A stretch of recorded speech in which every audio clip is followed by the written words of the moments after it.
Ô, aí. De fora é minha, hein?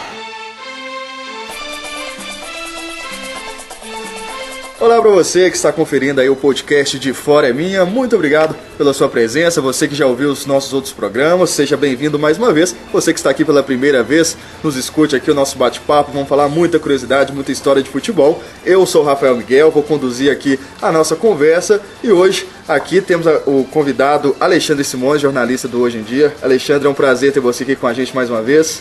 Pois é, boa noite também para poder conversar de futebol, que é sempre bacana. Também aqui com a gente, Vitor Dias. Olá, pessoal. Rivelli Nunes. Olá, pessoal. O Alexandre veio e voltou, né? Porque deve ser porque gostou.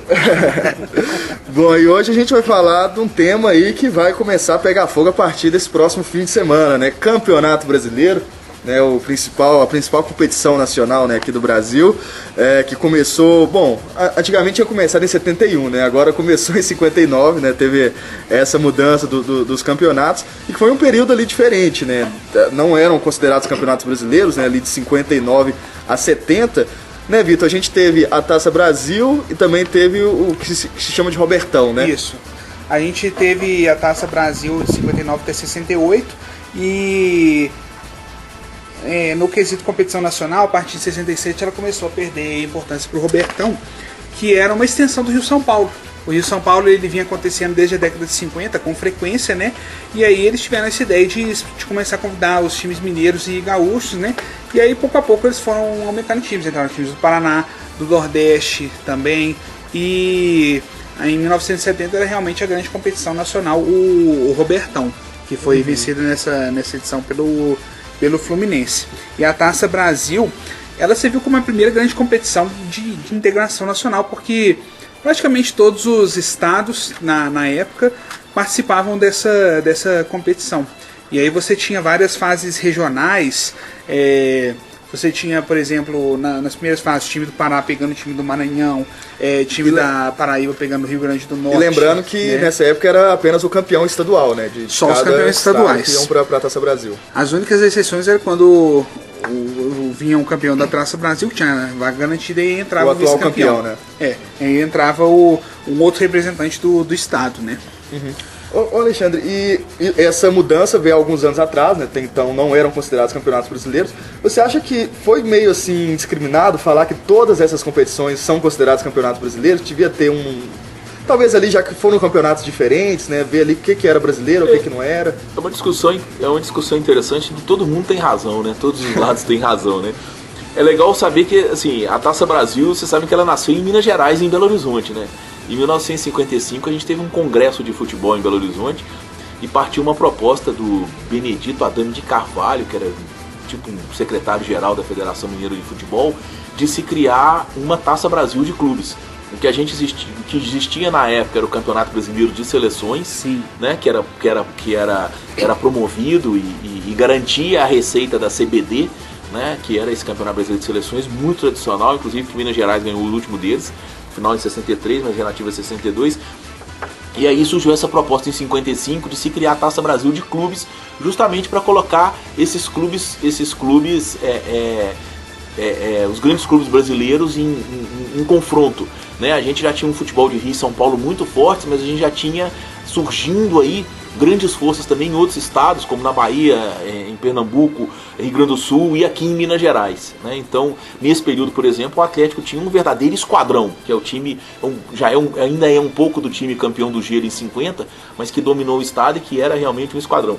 E aí veio essa proposta que ficou em discussão, mas foi meio que engavetada e que só foi ganhar força em 59, justamente por causa da criação da Copa Libertadores, que teve a primeira edição em 60 e o Brasil precisava indicar um representante. E aí como é que iria indicar? Né? Então realmente a Taça Brasil nasceu em Belo Horizonte e a gente não pode tirar dela o caráter da única competição nacional que existia na época. Sim. Então era a forma de se conhecer o campeão brasileiro, né? Por mais que ela tivesse um formato de Copa, né, de Copa do Brasil, né, eu não acho que está errado quem diga que tem que equiparar a Taça Brasil à Copa do Brasil, não acho que esteja errado, assim como também não acho que esteja errado quem diz, né, que em 59 o Bahia foi campeão brasileiro. Foi, né, o Brasil já era campeão do mundo e ainda não tinha um campeonato brasileiro. Exato. Então, é uma história que é complicada.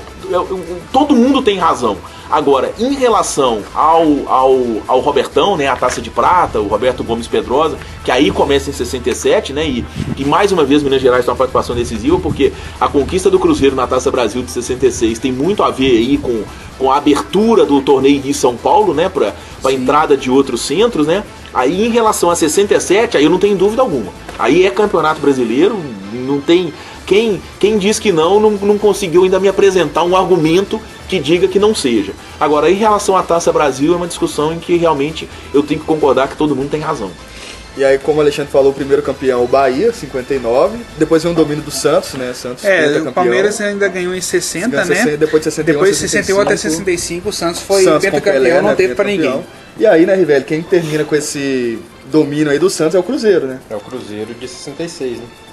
Aquele time de meninos que surpreendeu o mundo, né, no Mineirão com aquela vitória de 6-2. O Dirceu Lopes fala muito disso, que quando eles saíram pro intervalo, ele virou pro Raul e falou: é verdade isso mesmo que tá no placar, a gente tá ganhando de 5 do Santos. E foi o time que realmente quebrou essa hegemonia, um time que apresentou o Cruzeiro pro mundo do futebol, o time do Dirceu, do Tostão, do Natal, do Raul, do Procópio. Realmente era uma máquina de jogar futebol. E aí depois, né, teve o Robertão, né, até 1970, e aí em 71 começa o que se chamou na época de Campeonato Brasileiro, enfim, né? Na verdade surgiu como Campeonato Nacional de Clubes, né? O brasileiro ele teve uma enormidade de nomes. Sim, até virar realmente Campeonato Brasileiro. Taça né? de Ouro. Foi Taça de Ouro, foi Copa União, Copa Brasil. foi Copa Brasil. Realmente uma enormidade de nomes. Então esse é mais um argumento que eu digo que de 67 para frente, para mim não tem discussão. Nomenclatura Campeonato Brasileiro. Se for considerar Campeonato Brasileiro, se não me engano, o Campeonato Brasileiro foi disputado pela primeira vez em 1989, depois da Copa União de 88. Que aí teve a primeira Copa União e a segunda. Eu acho que 89 é o primeiro ano em que ele é chamado realmente de Campeonato Brasileiro. Então eu acho que por nomenclatura ele não chamava Campeonato Nacional de Clubes. E se você pega o Campeonato Nacional de Clubes de 71 e compara com a Taça de Prata de 70, é muito próximo, muito parecido. Eu acho que assim, de 67 para frente, para mim não tem discussão. Agora, em relação à Taça Brasil, quem diz que deveria ser equiparada à Copa do Brasil, para mim tem argumentos para isso, e quem diz que tem que ser comparado ao Campeonato Brasileiro também tem argumentos. Então seria uma questão muito não existe para mim uma técnica que decida. Eu tenho a certeza de que a decisão do Ricardo Teixeira foi política. Já era no momento em que ele precisava de apoio, e isso aí foi uma forma dele ter uma sobrevida à frente da CBF. Logo depois ele renunciou, porque isso foi em dezembro de 2010, né? Então praticamente ele passou só mais um ano à frente da entidade. Mas de toda forma também, eu acho que não está completamente errado. E aí, em 71, o Atlético é campeão, né? Desse primeiro campeonato brasileiro, que era um triangular, né? Exato. Atlético, Botafogo e São Paulo. Triangular em turno único. Uma coisa bastante sui generis. Aí o Atlético ganha do São Paulo aqui em Mineirão com o gol do Aldair, aquela bomba de falta, né? São Paulo goleia o Botafogo no segundo jogo em São Paulo. E no terceiro jogo, que era Botafogo e Atlético na Guanabara, o Atlético ele jogava pelo empate para ser campeão, e o Botafogo, para ser campeão, ele precisava fazer saldo de gols. Porque se ele ganhasse, o campeão ia ser o São Paulo, que estava assistindo só de camarote. Mas aí teve o famoso queixo no peito do Dadá Maravilha. Dadá Maravilha foi lá, fez o gol do título. O Dadá que foi artilheiro, né? Porque aquele dia ali, o que acontece? O Atlético tinha 2 pontos com saldo 1, pela vitória de 1-0 no São Paulo. O São Paulo tinha os mesmos 2 pontos, mas com saldo 2, porque ele fez 4-1 no Botafogo. O Botafogo tinha 0 ponto com um saldo menos 3. Então o Botafogo precisava de uma vitória de 6 gols de diferença para passar o São Paulo. Ele vencendo, né? Ele vencendo por 6 gols de diferença, o que acontece? Ele ia passar o São Paulo, porque a diferença de gols dele para o São Paulo era de 5. Porque ele tinha menos 3 e o São Paulo 2. Porque a goleada do São Paulo foi em cima dele. Então para o Botafogo ser campeão era impossível, né?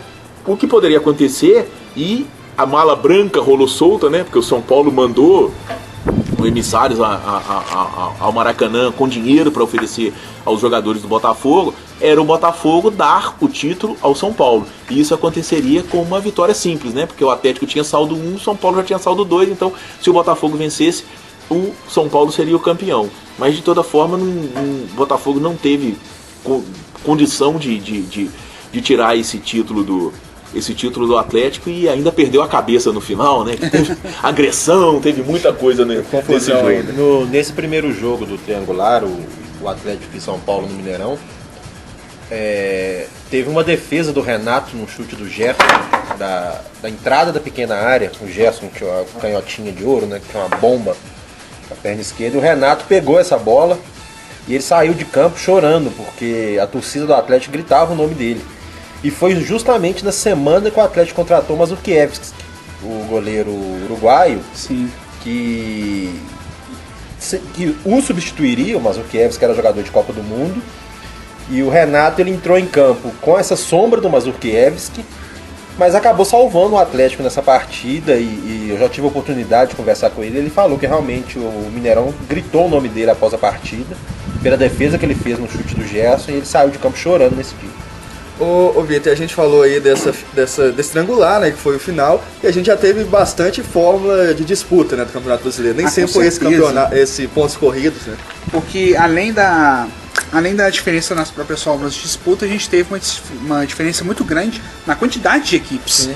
Disputando o campeonato, né? Era a época da ditadura militar, aí começou com 20 clubes, né? Aí foi pra 24, aí já foi aumentando pra 30 e poucos, depois 40, 60, chegou ao ápice de 96 clubes em 79. O Inter foi campeão invicto, mas lembrando que naquela época não era assim, os times perdiam pouco, porque eles pegavam adversários muito fracos, né?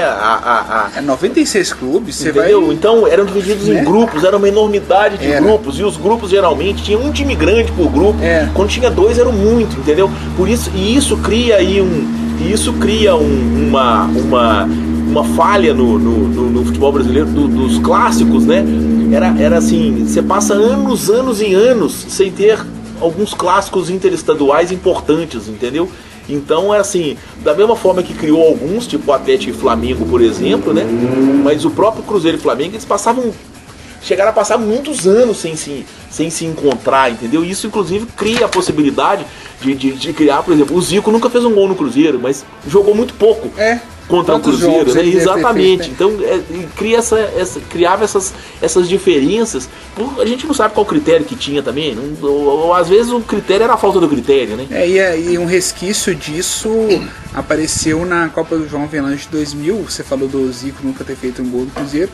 Na Copa do João Avelange foi a primeira vez que o Romário fez um gol no Mineirão na semifinal contra o Cruzeiro. Exatamente.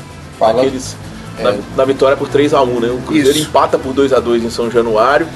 O jogo de ida, né? O Vasco sai ganhando de 2-0, o Cruzeiro empata, um gol do Alex Mineiro e um do Fábio Júnior.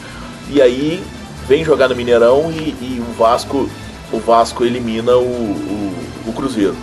Falando de 79, teve time grande que não disputou esse campeonato, né? Os times de São Paulo, porque eles boicotaram o campeonato porque eles queriam entrar 2 fases adiante. A CBD falou, não, vocês vão entrar na segunda fase como todos os outros. Não, a gente quer entrar na terceira fase, por quê? Porque o Campeonato Paulista naquela época ele foi de pontos corridos. Então eram 20 times, 38 datas, e as datas iam fatalmente encavalar com o Campeonato Brasileiro. Por isso que eles estavam querendo essa regalia. Jogou o Guarani, né? Que era o campeão do ano anterior, de 78, uma final inclusive paulista, Guarani e Palmeiras. Exato. Né? E aí 79 os times paulistas 79 tem uma curiosidade, né? Porque antes da grande crise, né? O Cruzeiro foi a última grande campanha do Cruzeiro no Brasileirão nos anos 70, foi 79, né? Sim. E o Cruzeiro cai pro Internacional, né? Que foi o campeão. O Cruzeiro foi campeão, exatamente. O Cruzeiro cai na retinha final do campeonato ali, pouco antes da semifinal. Né? O Inter na semifinal pega o Palmeiras e elimina o Palmeiras, né? O Palmeiras também jogou porque era o vice. Mas o Inter em 79, o Cruzeiro na última fase antes da semifinal cai no mesmo grupo que o Internacional e aí é eliminado pelo Internacional de Porto Alegre, que fez a final com o Vasco, ganhou os 2 jogos. Né? Ganhou 2-0 no Rio e 2-1 em Porto Alegre. Inclusive o jogo no Rio, os 2-0, 2 gols do Chico Espina, né? Chico Espina, que depois veio, foi um dos vários substitutos que o Reinaldo teve aí nesse período do Reinaldo, né? O Reinaldo tinha os problemas de contusão, exatamente. Então até teve vários centroavantes que vieram. O Chico Espina chegou a ser um deles, mas o Chico Espina, antes disso, 79, fez os 2 gols do Internacional sobre o Vasco no Maracanã. Depois no Beira-Rio, o Internacional ganha de 2-1 e confirma o título invicto com o Enio Andrade de treinador. O Alexandre citou o Guarani, né, campeão de 78. Será que dá pra falar que é o campeão mais inusitado do Campeonato Brasileiro? Não.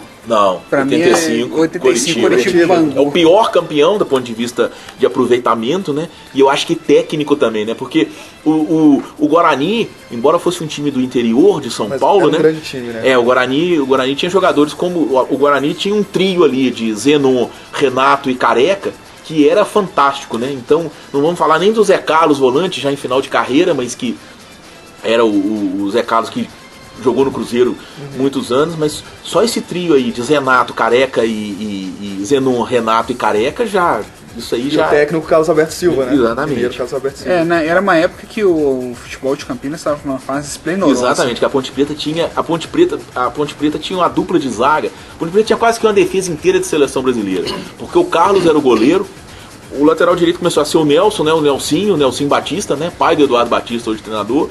Mas a dupla de zaga era Oscar e Polozzi, os 2 zagueiros de seleção brasileira, e o lateral esquerdo era Odirley.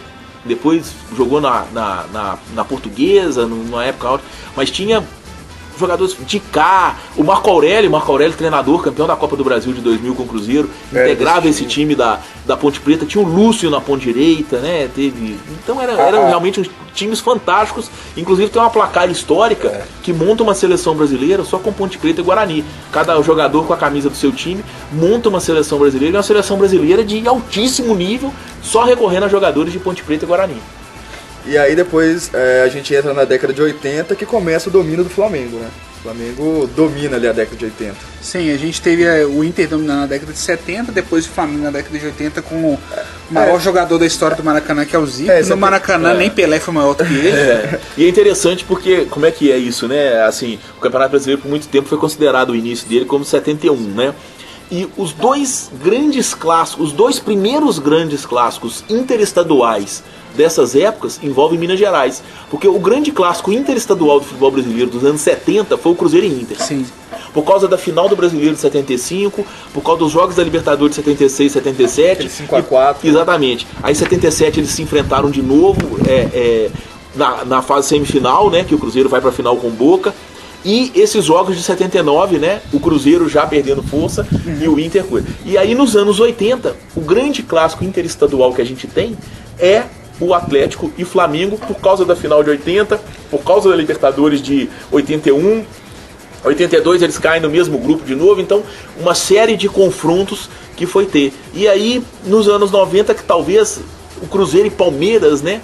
Mas o Cruzeiro e Palmeiras talvez possa rivalizar aí com o Palmeiras e Grêmio também. Mas sem dúvida, os anos 70, Cruzeiro e Inter é o grande clássico interestadual do futebol brasileiro, e nos anos 80 é o Atlético e Flamengo, sem dúvida nenhuma. O Atlético e Flamengo, que até no campeonato de 86, 85, o Atlético tirou o Flamengo. 86, na semifinal. 86, muita gente não lembra disso, mas o Atlético já desclassificou o Flamengo antes daquela de 87. Copa do Brasil. 86, 2014, esse jogo, o Atlético e Flamengo. O Flamengo tirou o Atlético. O Atlético tirou o Flamengo nas oitavas de final. O Cruzeiro passou pelo Joinville, o Atlético passou pelo Flamengo, empatou no Maracanã, aqui no Mineirão, gol de 1-0, gol de pênalti do Nelinho. E os dois se cruzaram, né? Tem uma curiosidade, exatamente, tem uma curiosidade, porque o Nelinho ia bater o pênalti no Zé Carlos, e o Nelinho foi e falou pro Zé Carlos, falou assim, eu vou fazer o gol e a bola não vai bater na rede. Realmente a bola não bateu.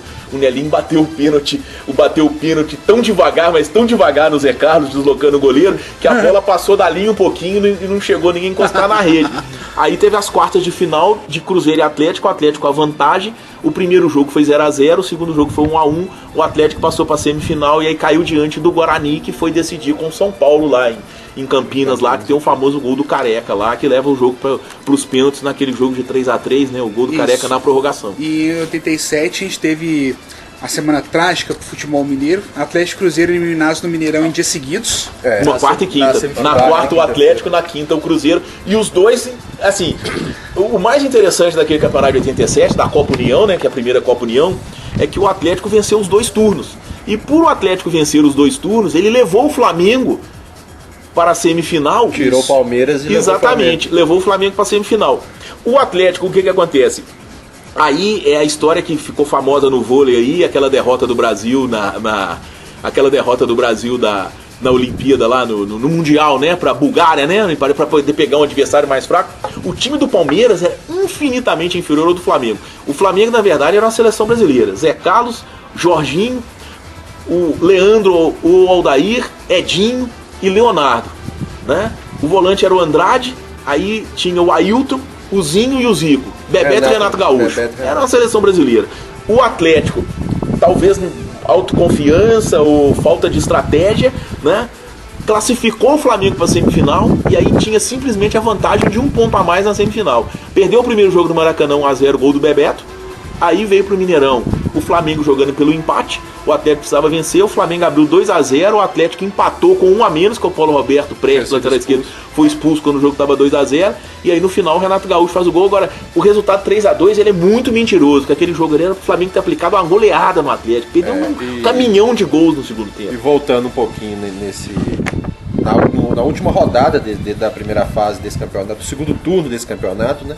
O Atlético ganhou do Palmeiras aqui no Mineirão por 1-0. Exatamente. E o Flamengo ganhou de 3-0 do Santa Cruz no Maracanã com o show do Zico, e foi por isso que o Flamengo foi pegar o Atlético. Exatamente. E esse 87 tem um caso interessante também, que é a classificação do Cruzeiro para a semifinal com o Internacional.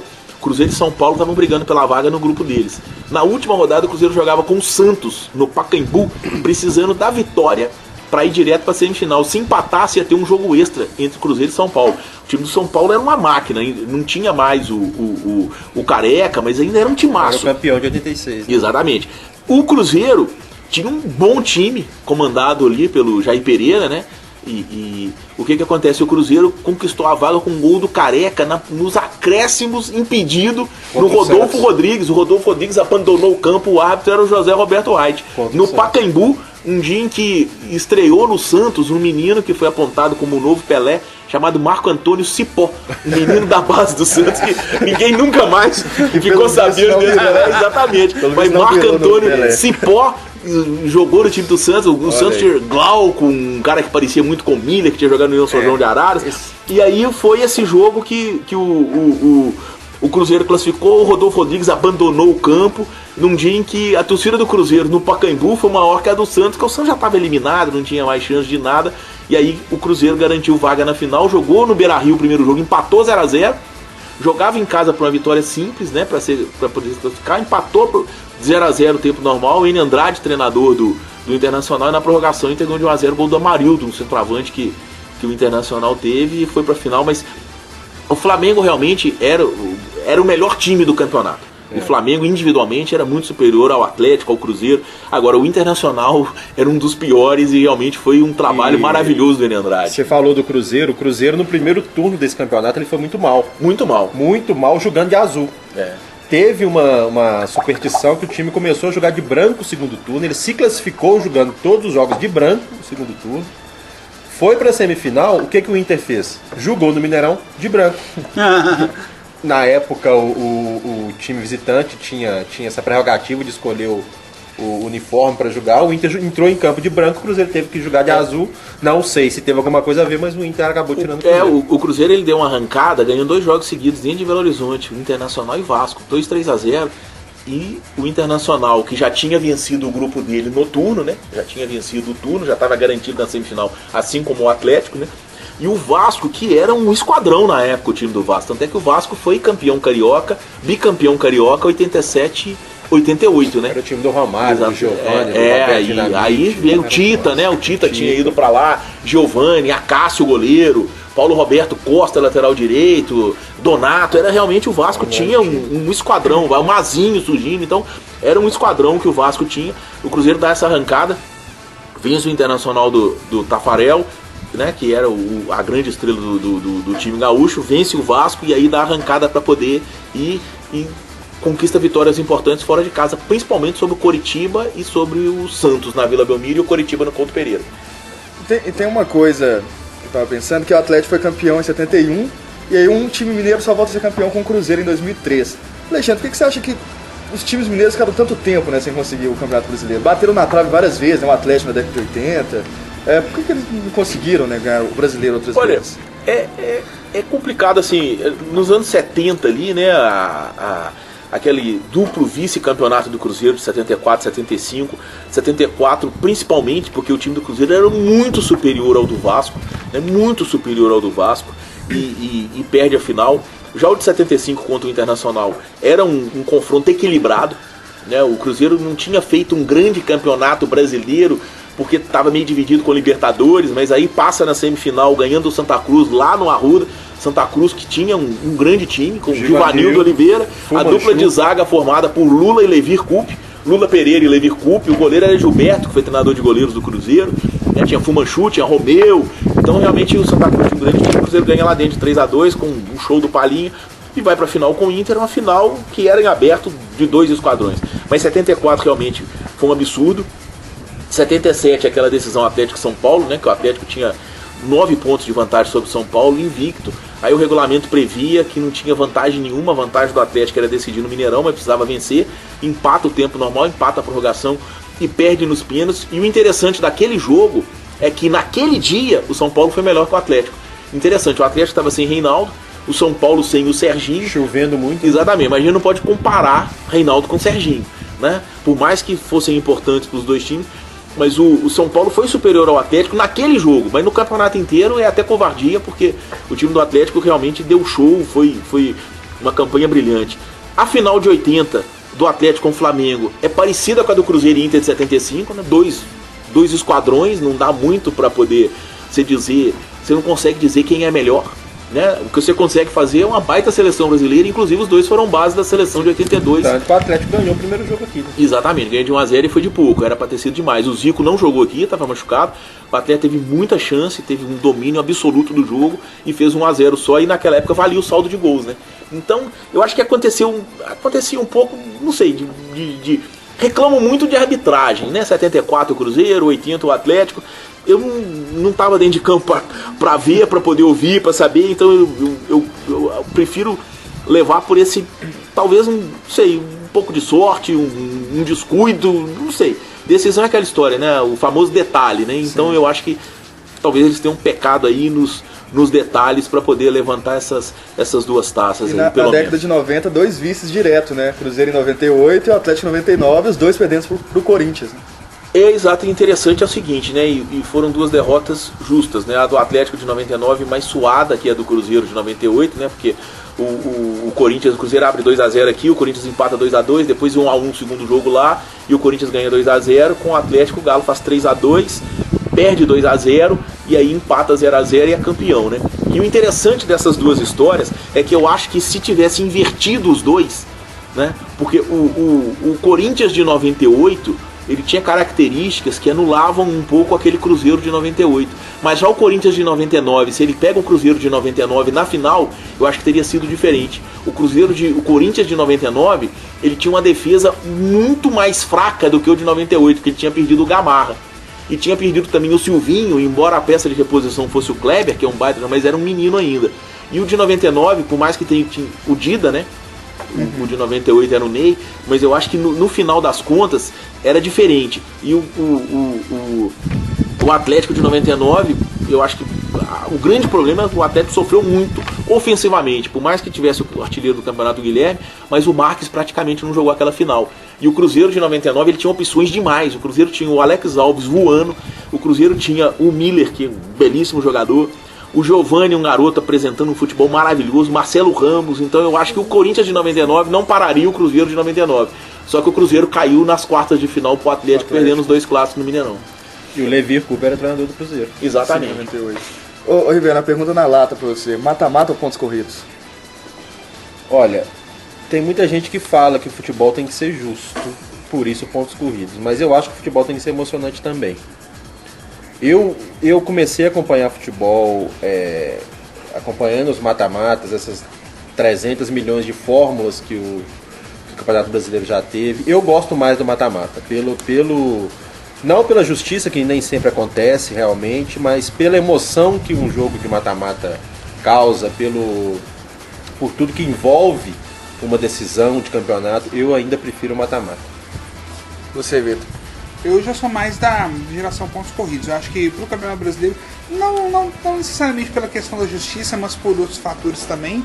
E pelo fator de que hoje a gente tem uma Copa do Brasil forte, então a gente tem campeonatos para os dois gostos, né? Por isso que pro Campeonato Brasileiro eu prefiro hoje pontos corridos. Você também vai no pontos corridos, Alexandre? Tranquilamente. Eu acho que assim, eu acho que é isso mesmo. Eu acho que assim, a gente tem uma Copa do Brasil muito valorizada por valer vaga na fase de grupos da Copa Libertadores. A gente tem a própria Copa Libertadores, que a cada ano são pelo menos 5 times brasileiros.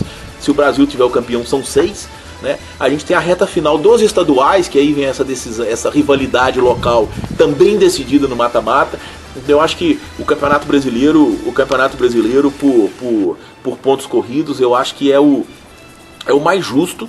Eu acho que ele preenche melhor o calendário, né? Eu acho que ele é mais rentável, o campeonato por pontos corridos. O que o Brasil precisa encontrar é justamente uma fórmula de adequar o campeonato por pontos corridos, que gera 19 jogos em casa para cada clube, para a nossa realidade econômica.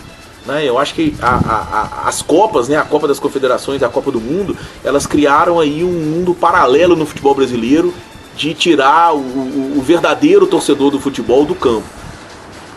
O lado positivo, talvez, da crise econômica é que os clubes vão ter que cair na real e perceber, né, que essa cultura do ingresso caro, isso aí não vai ter vida muito longa no futebol brasileiro. Eu acho que o Campeonato Brasileiro deste ano, uma tendência que ele vai ter é a volta do torcedor mais povão ao estádio, porque eu acho que o preço do ingresso vai ter que cair, porque com a crise econômica eu acho que ninguém vai ter condição de encher estádio, de ter um público pelo menos razoável com o preço do ingresso que é cobrado no Brasil. Então eu acho que aí o campeonato de pontos corridos pode ganhar inclusive uma nova cara, né, porque ele é muito recente, né?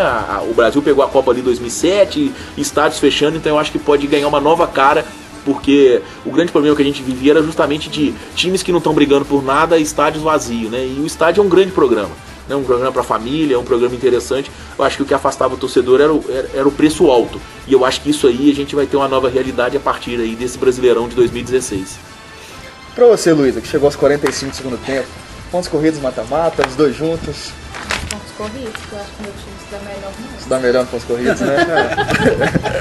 Isso aí com certeza, né? Ô, Ivelli, você tá com algumas revistas, um livro ali? O que a gente tem de brasileiro aí? Olha, tem umas revistas. A Placar sempre fez grandes guias de campeonato brasileiro, não só da competição, mas contando um pouco de história. Tem uma aqui, inclusive, que de 1996. Essa foto vai estar na página, tá, gente? Depois, Guia do Brasileirão, o melhor do campeonato do mundo, nos 25 anos de campeonato. Então aqui ainda eles falavam, né, de que o campeonato brasileiro tinha começado em 71. Tem uma Placar também, aqui fala dos 25 anos de Brasileirão, que é do ano anterior, de 95. E essa é muito legal, que ela tem todos os jogos disputados no Brasileiro, desde o primeiro ano, em 71, até o campeonato de 94. Com o resultado, a tabela de classificação de cada grupo. Só o de 79 aqui deve dar umas 15 páginas dessa revista, por causa de 96 clubes. A classificação a classificação é uma página só de grupos de times que disputaram aquela competição. E eu tô com um livro aqui também, que é um livro muito interessante, muito gostoso de ler, que chama o Botafogo de 95, que conta a saga daquele Botafogo campeão brasileiro, desde o primeiro dia do ano, passando jogo a jogo, não só falando de Campeonato Brasileiro, mas falando de toda a temporada. E o ápice desse Botafogo, aquele Botafogo da Seven Up, né, do Túlio Maravilha, do Donizete Pantera, do Wagner goleiro, Paulo Autuori, técnico. Paulo Autuori de treinador, Beto e Sérgio Manuel de meias. Beto e Sérgio Manuel. É justamente o título do campeonato conquistado no Pacaembu contra o Santos, naquele jogo polêmico, dos dois gols polêmicos. O gol do Túlio estava impedido, teve um gol do Camanducaia, do Santos, que levou a bola com a mão. Enfim, o Márcio Rezende era o treinador. É um livro muito bacana, conta a história daquele ano mágico para a torcida do Botafogo, e vale muito a pena. O autor dele é o Thales Machado, e a gente vai colocar na página também como adquirir esse livro. Legal, muito legal, e muita coisa boa o pessoal acompanhar. A primeira placar que eu li na vida foi a bola de prata de 99, né? Do Atlético, que a seleção é praticamente Atlético e Corinthians. Agora é interessante que tem um livro que a gente falou muito aí do início do Brasileirão, de 59, de 67, eu tenho um livro muito interessante, muito bacana, que ele chama Dossiê da Unificação. Foi feito pelo Odir Cunha, que é um grande pesquisador de São Paulo, especialista em Santos, né? E ele tem exatamente o dossiê que foi entregue à CBF para poder fazer a unificação dos títulos, né? E o Rivelli falou ali da placar, os 25 anos de Brasileirão, 26 anos de Brasileirão, de 71. Nesse livro do dossiê da unificação do Campeonato Brasileiro, existe lá o autor, além do Odir Cunha, tem o José Carlos Pérez, que é um diretor do Santos, que é autor também. Mas o Odir Cunha diz o seguinte, que a placar ela foi criada em 1970, né? E que a placar ela tem muito uma cultura de achar que o que vale é o depois que ela surgiu, que o anterior ao surgimento da placar não existe. Mas em 70 a gente tem a primeira edição da bola de prata, né? Então, quer dizer, na taça de prata de 70 a gente tem a primeira edição da bola de prata. Mas esse dossiê da unificação é muito bacana. E tem um outro livro que é de um pessoal, Santiago Júnior, ele chama Os Arquivos dos Campeonatos Brasileiros. É um livrinho de uma capa dourada e vem contando também as histórias desses campeonatos, dos precursores aí do Brasileirão, que seriam os precursores do Brasileirão desde 59, com artilharias, com regulamentos, com polêmicas, com essa coisa toda. São dois livros bem bacanas aí para conhecer a história do Campeonato Brasileiro antes de 71. Legal, Alexandre. Mais uma vez, muito obrigado aqui pela presença com a gente. Muito bom ter você aqui no De Fora é Minha. Seja sempre bem-vindo. Ok, um abraço. Prazer é meu. Sempre estamos aí à disposição. Conversar de futebol é muito bom. Valeu, Vitor. Obrigado a vocês. Valeu, Rivelli. Valeu, pessoal. E sugiram temas, tá? Pode sugerir temas que a gente vai cornetar, discutir, falar e dar pitaco sobre qualquer coisa que vocês indicarem. Valeu também, Luísa. Tamo junto. Como o Rivelli disse, né, você comenta lá, pode dar sugestões, fala o que você está achando do programa, né, você que já ouviu aí outras edições, também dê sugestões, né, do que a gente pode falar aqui no programa. Eu sou Rafael Miguel, a gente volta na semana que vem com um novo tema. Valeu! Aê! De Fora é Minha!